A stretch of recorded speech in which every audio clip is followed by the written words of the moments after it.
안녕하세요. 저희는 서강대학교에 재학 중인 경영학부 조수빈. 사학과 김정모. 생명과학과 이승주입니다. 저희가 새 전공을 바탕으로 전공 체험 프로그램을 준비했으니 프로그램을 통해 새 전공에서 어떤 내용들을 배우는지 체험하는 시간을 가져보겠습니다. 함께 프로그램을 재미있게 즐겨주시면 좋겠습니다.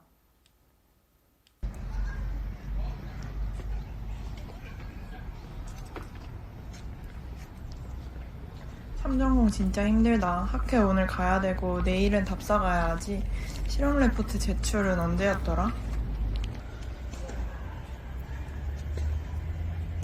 날씨가 이렇게 좋은데 어디 놀러 가고 싶다.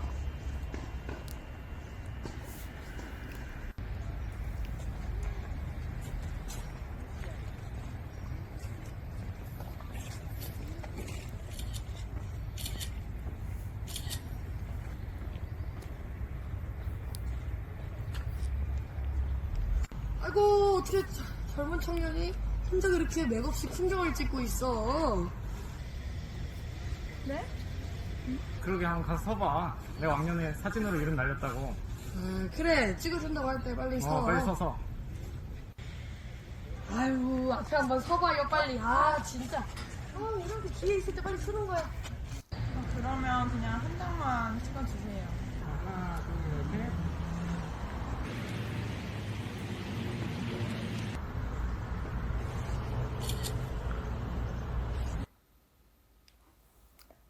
당신은 지금 과거로 돌아오게 되었습니다.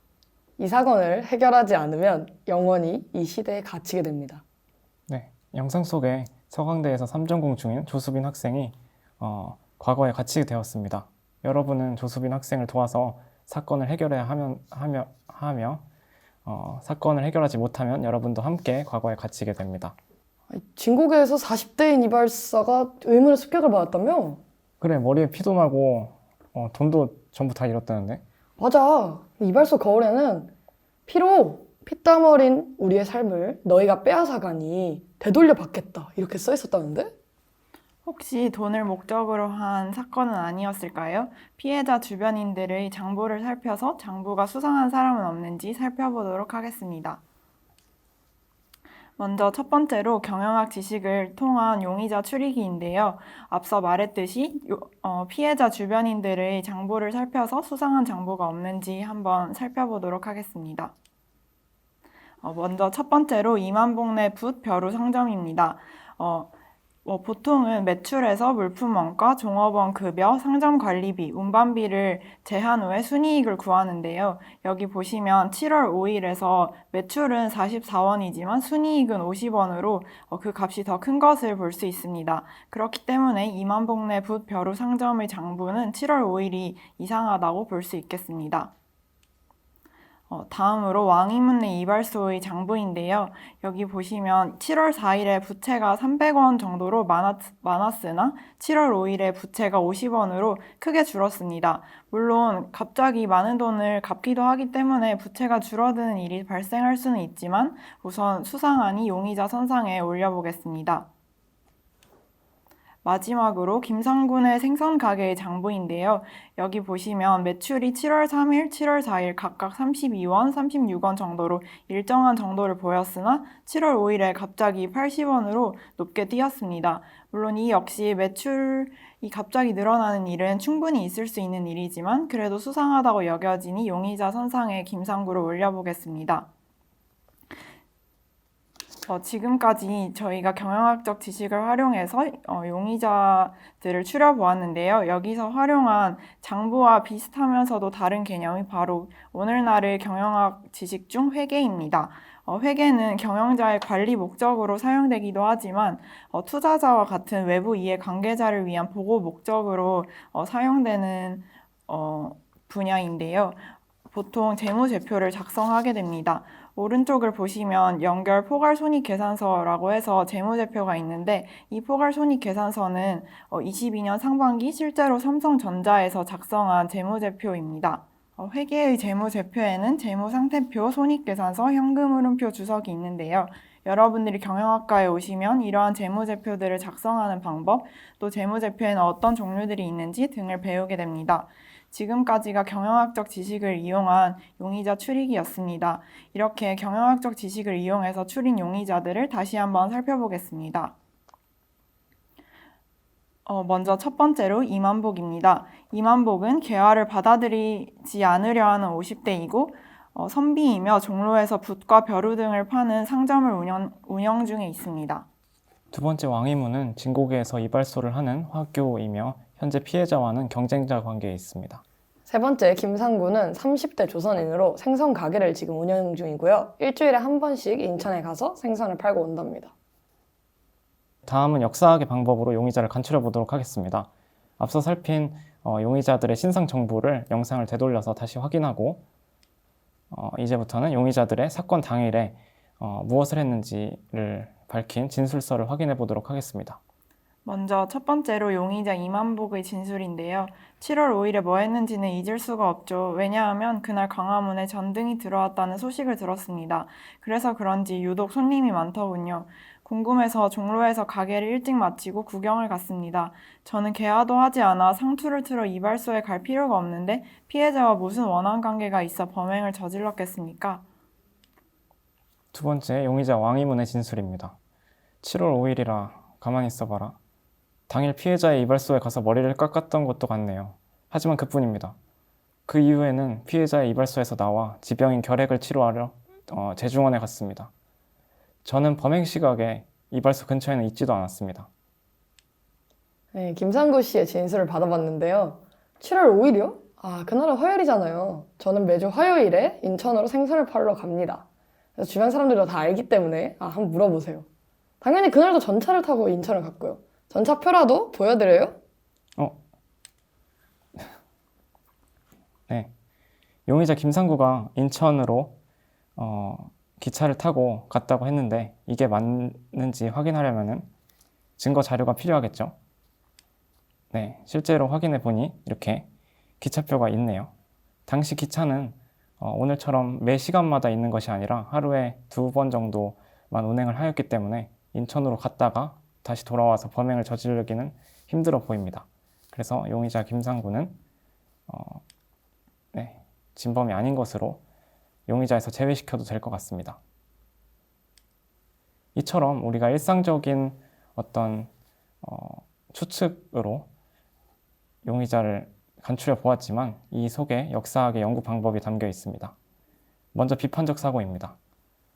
우리가 어떤 사건이나 사실을 들었을 때 그것이 과연 정말 그러한가? 라는 의문을 갖고 다시 한번 꼼꼼히 살피는 것, 이런 태도가 비판적 사고입니다. 두 번째는 출처 확인입니다. 저희가 아까 김상구 용의자가 인천으로 갔다고 했을 때 그 말을 그대로 믿는 것이 아니라 그 기차표가 실제로 있는지 그런 출처를, 증거를 가지고 확인하는 것이 출처 확인입니다. 마지막으로 교차 검증입니다. 이것은 어떤 한 사람이나 한 사료의 입장만을 믿고 그것을 사실로 해석하는 것이 아니라 최대한 다양한 사람의 말을 들어보는 것. 우리의 사건으로 치면은 피해자의 말만 듣고 진범을 찾는 것이 아니라 여러 용의자들과 여러 정황 정보를 종합해서 보는 것이 교차 검증을 할 수 있겠습니다. 추가로 역사적 맥락화도 있습니다. 역사학의 학문적인 특색으로는 시간성을 꼽을 수가 있는데요. 그것과 관련된 역사학의 연구 방법이 역사적 맥락화입니다. 쉽게 설명하자면 왜 하필 그때 그 사건이 일어났는지를 바라보자는 것입니다. 우리가 과거에 어떤 일을 했을 때 그게 정확히 어떤 식으로 흘러갔는지를 알아보기 위해서는 그게 언제 일어났는지를 파악하는 것이 생각보다 중요합니다. 그렇기 때문에 우리도 이 사건이 언제 일어났는지를 보고 이 사건의 전모를 이해할 수 있을 것이라 믿습니다. 그래서 앞에 보이는 사건 연표를 시대순으로 나열한 표를 저희가 제시를 했습니다. 해당 표를 보시고 여러분이 이 사건이 이 중에 어떤 시기에 일어났을지, 그리고 용의자들의 신상과 진술서를 파악해서 누가 진범이고 왜 그러한지를 생각하는 시간을 잠시 갖도록 하겠습니다.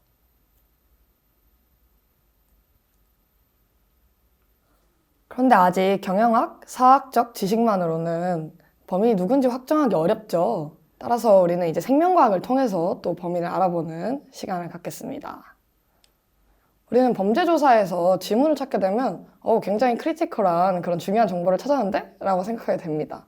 왜냐하면 그 지문은 모두가 고유하게 가지고 있기 때문에 범인을 특정할 수 있기 때문이죠. 인간이라면 모두가 가지고 있는 DNA에도 그런 지문과 같은 것이 있습니다.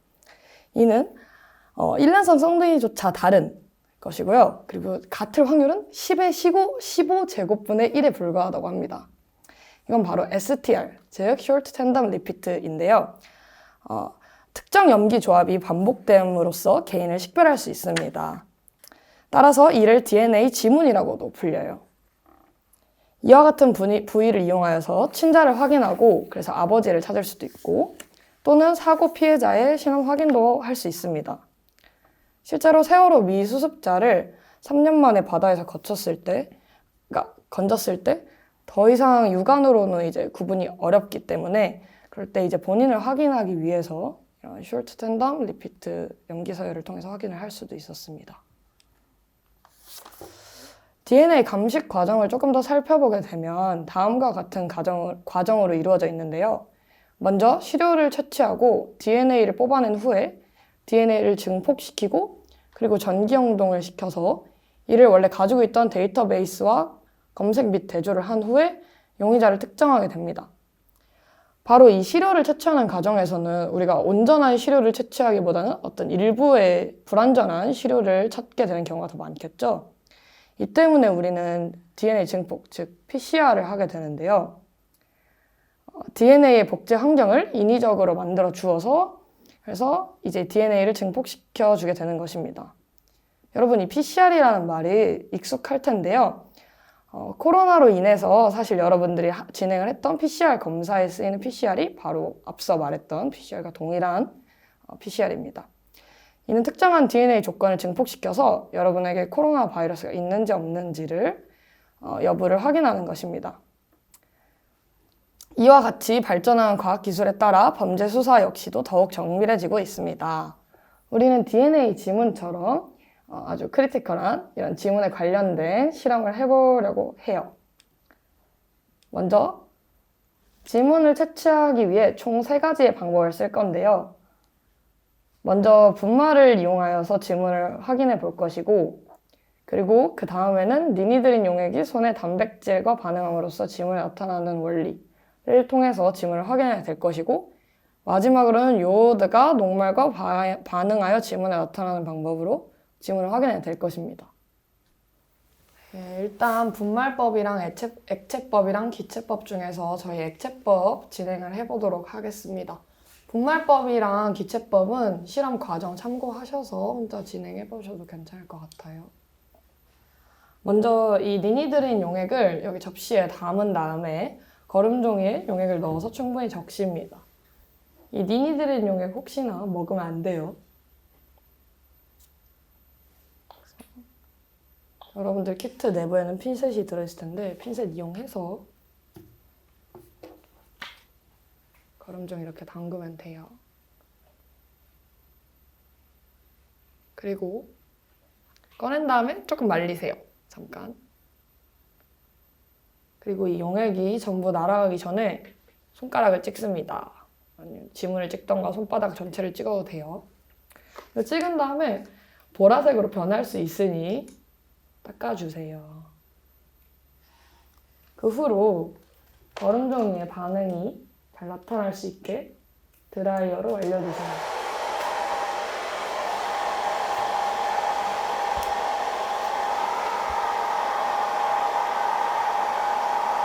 네, 일단 이러한 방식으로 말리다 보면은 보라색으로 지문이 나타나게 될 텐데요. 여러분들 한번 직접 진행을 해보시면서 관찰하면 될 것 같습니다. 그리고 여러분들 혹시나 잘 안 나타나게 되는 경우는 그러니까 유분이 없는 경우인데요. 겨울철 건조하니까 실험 결과 더 잘 나오고 싶은 분들은 핸드크림을 바른다든가 이런 방법을 사용해서 하면 될 것 같아요. 헤어드라이기 좀 시간이 걸리다 보니까 일단 생략하겠습니다. 그리고 다른 그 분말법 같은 경우는요. 이 알루미늄 가루 통해 가지고 이렇게 붓통해서 그 테이프 같은데 살짝 묻힌 다음에 이제 과정해서 보면 되고요.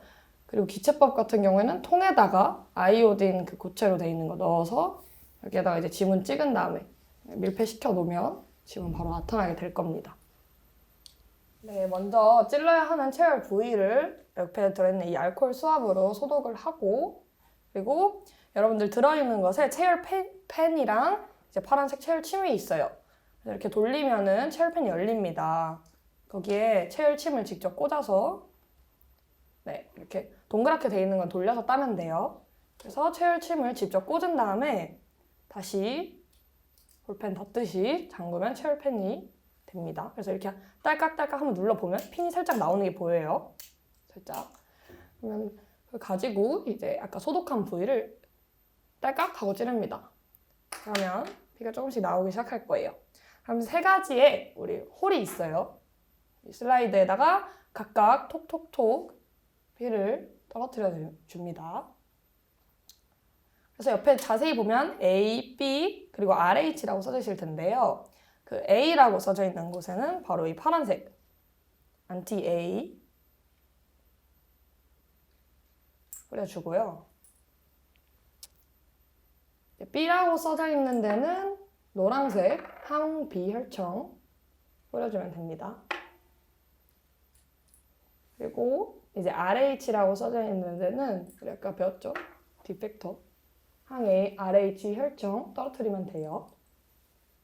그 다음에 이거를 섞기 위해서 저희는 이쑤시개를 준비했는데 뭐 집에 나무 막대기나 뭐 커피 스틱이 있다면 그런 걸 사용해도 상관이 없어요. 그래서 이렇게 섞어줍니다. 물론 한 가지를 동일하게 계속 사용하는 건 안 되고요. 예를 들어 이쑤시개를 뭐 했다면 홀마다 다른 방향으로 섞는다든지 다른 걸로 이제 섞어야 해요. 그 다음에 이제 보면 바로 관찰할 수가 있어요. 네, 지금 보면은 혈액형 추측할 수 있을까요? 어떤 게 응집된 건지 이제 확인을 하자면 여기는 이제 전부 응집이 되었네요. 네. 응집이 안 된 경우는 물감처럼 그냥 섞이기만 해요. 지금 보면 A형도 응집됐고 B형도 응집됐고 RH도 응집이 됐으니 지금 이 실험자는 RH 플러스 AB형이구나 알 수 있겠죠? 네, 이런 식으로 혈액형을 판별하는 겁니다. 자, 그 사이에 현장 요원이 각자 용의자와 지문을 파악해 왔다고 하는데요. 각자 이렇다고 합니다.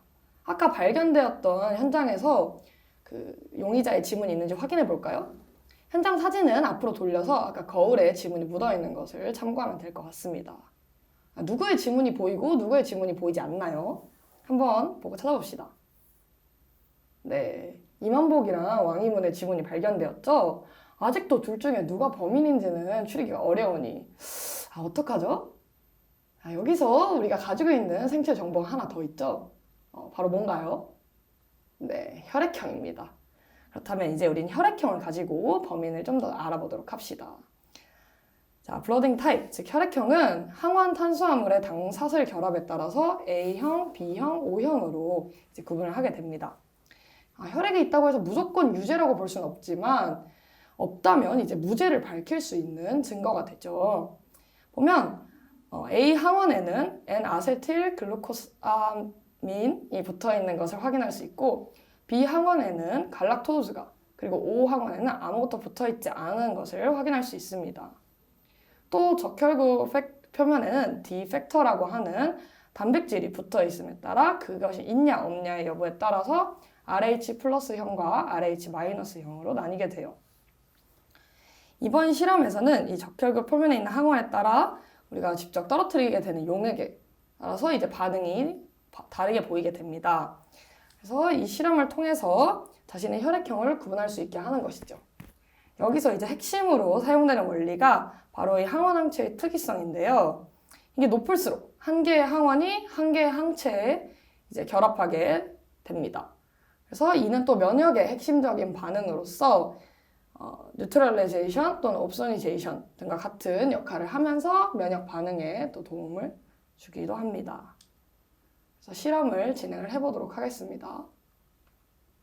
이와 같은 방법으로 아까 거울에 범인이 자신이 쓴 피로 이제 추정된 것이 있었죠.